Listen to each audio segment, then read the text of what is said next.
되겠네요. 자, 라는요, 여기다 160을 선생님이 세제곱 센티미터를 적고요. 라는 한번 여기다가 지우고 계산해 볼게요. 라는 정육면체죠. 5 모두 곱하면 됩니다. 5 곱하기 5를 하면 돼요. 자, 이것을 계산하면 125가 나오고요. 단위는 세제곱 센티미터가 됩니다. 자, 여기서 부피가 같은 거 찾으라고 했습니다. 125, 160, 216. 그러므로 정답을 쓸 때는 가와 나 이렇게 적어주시면 되겠네요.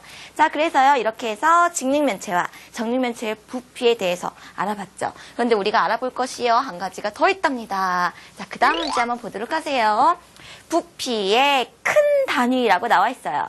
자, 단위가 크대요. 그래서 우리 한번 그림을 보니까요. 센티미터가 아니라요. 이번엔 미터가 나왔군요. 5m, 7m, 3m 이렇게 부피의 큰 단위가 나왔습니다. 직육면체를 보고 네모안에 알맞은 수를 써 넣으라고 했어요. 네모안에 우리가 써 넣다 보면 부피의 큰 단위 이렇게 비교를 할 수 있구나라고 알 수 있게 됩니다. 그 다음 화면 한번 보도록 하세요. 자, 1번 문제는요. 이 직육면체의 부피에 대해서 단위를 잘 보셔야 돼요. 어떻게 물어봤어요? 세제곱미터 이것을 물어봤습니다. 미터 곱하면 세제곱미터가 되죠. 여기 미터 세제곱미터입니다. 그럼 여기 미터 그대로 나와 있으니까 가로 곱하기 세로 곱하기 높이를 하면 돼요. 7 곱하기 3 곱하기 5 이거 순서는 바꿔도 되겠죠.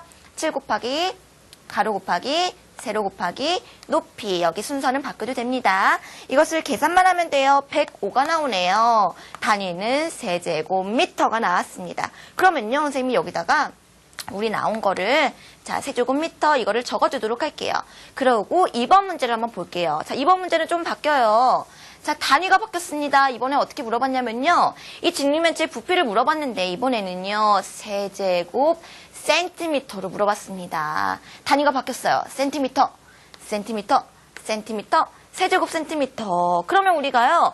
여기 있는 미터 단위를 고쳐야겠네요. 1미터는 여러분 100cm예요. 그러므로 7미터는 700cm가 되겠죠.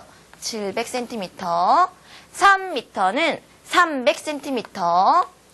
그 다음 5m는 500cm예요. 그래서 계산을 하면요. 일단 7 곱하기 3 곱하기 5를 하면요. 105가 나오고요.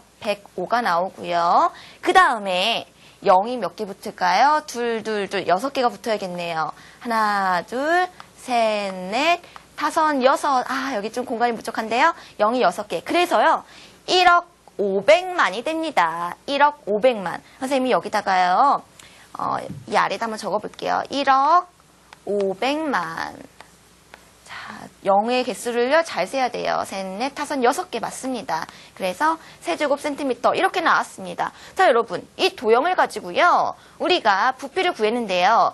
이렇게 표현할 수도 있고요, 이렇게 표현할 수도 있어요. 이 둘 다 이 직육면체의 부피가 됩니다. 그러므로 이것과 이것은 같다고 할 수 있죠. 자, 그럼 세 번째 문제 한번 보도록 할까요?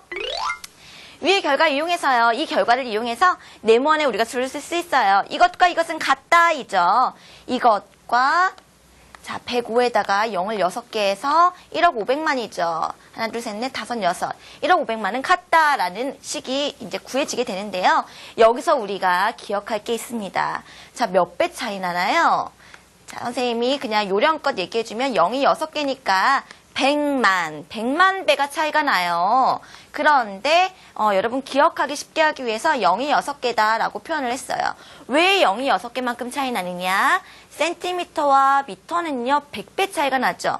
그런데 3번을 곱하니까 6개만큼 100만 배만큼 차이가 나는 겁니다. 그래서 우리가 여기를 통해서 자, 제곱미터와 세제곱미터와 세제곱 센티미터는 100만 배 차이가 난다. 이걸 요령껏 기억하려면 0이 6개만큼 차이가 난다. 이런 것을 이 사실을 우리가 알 수가 있는 것이죠. 자, 그러면요 여러분 두 번째 개념에서 우리가 크게 두 가지를 배웠어요. 부피의 큰 단위에 대해서 방금 배웠죠. 그리고 부피를 구하는 방법, 가로 곱하기 세로 곱하기 높이 구했어요. 연습 문제도 풀어보도록 해야겠죠. 그 다음 화면 한번 보도록 하세요. 직육면체의 부피를 구하라고 했습니다. 센티미터, 세제곱 센티미터 그대로 곱하면 돼요. 가로 곱하기 세로 곱하기 높이.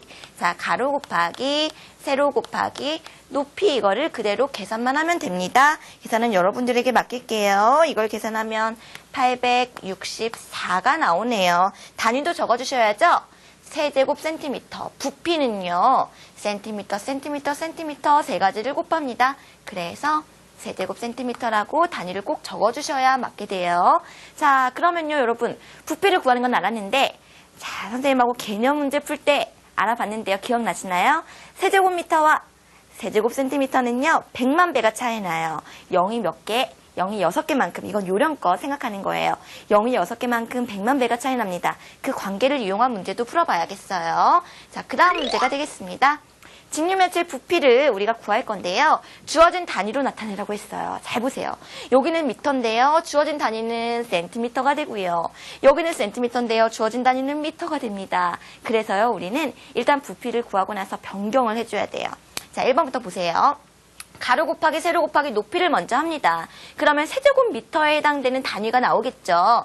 7 곱하기 4 곱하기 3을 계산을 합니다. 그러면 얼마가 나오냐 하면요. 84가 나와요. 84가 나오는데 단위는 뭐예요, 여러분? 세제곱미터죠. 그런데 이거를요, 우리는 정답을 쓸 때는 세제곱 센티미터라고 적어야 되거든요. 그럼 몇 배 차이 났어요? 0이 6개만큼 100만 배가 차이 났습니다. 84에다가요, 0을 6개. 하나, 둘, 셋, 넷, 다섯, 여섯. 100만 배를 해서 이렇게 적어주셔야 정답이 됩니다. 자, 오른쪽도 한번 볼까요? 이번엔 센티미터, 센티미터, 센티미터. 일단 세제곱 센티미터 단위로 구해봅니다.